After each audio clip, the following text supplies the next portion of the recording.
দাড়ি টুপি পাঞ্জাবিতে নামাজ পড়া যাবে কিনা?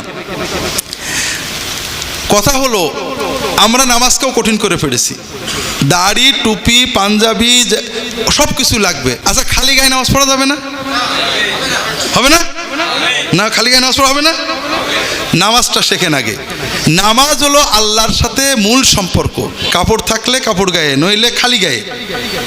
লুঙ্গি থাকলে লুঙ্গি পরে, নইলে ন্যাংটো হয়ে নামাজ হবে।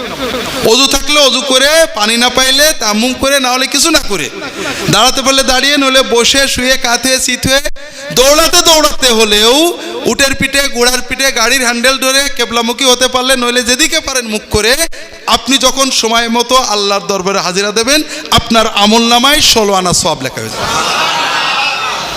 নামাজ আমরা কঠিন, হুজুর নিয়ত জানেন নামাজ পড়েন, লা হাওলা ওয়ালা কুওয়াতা ইল্লা বিল্লাহ। সূরা ফাতিহা আত্মাতে কিচ্ছু জানেন না, আল্লাহু আকবার বলে দাঁড়াবেন, শুধু দাঁড়িয়ে আল্লাহু আকবার পড়বেন, রুকুতে আল্লাহু আকবার, সিজদায় আল্লাহু আকবার, ওটাতেই নামাজ হয়ে যাবে, আপনি 16 আনা সওয়াব পাবেন। তবে আপনাকে শিখতে হবে, আপনার সাধ্যের ভিতরে শিখতে, তাড়াতাড়ি শিখতে হবে। কথা কি বুঝতে পেরেছেন? টুপি দাড়ি পাঞ্জাবি ছাড়াও নামাজ হবে, তবে দাড়ি রাখা ওয়াজিব। দাড়ি না রাখলে আপনি গুনাহগার হবেন। আল্লাহ তাআলা সবাইকে তৌফিক দান করুন, আমিন।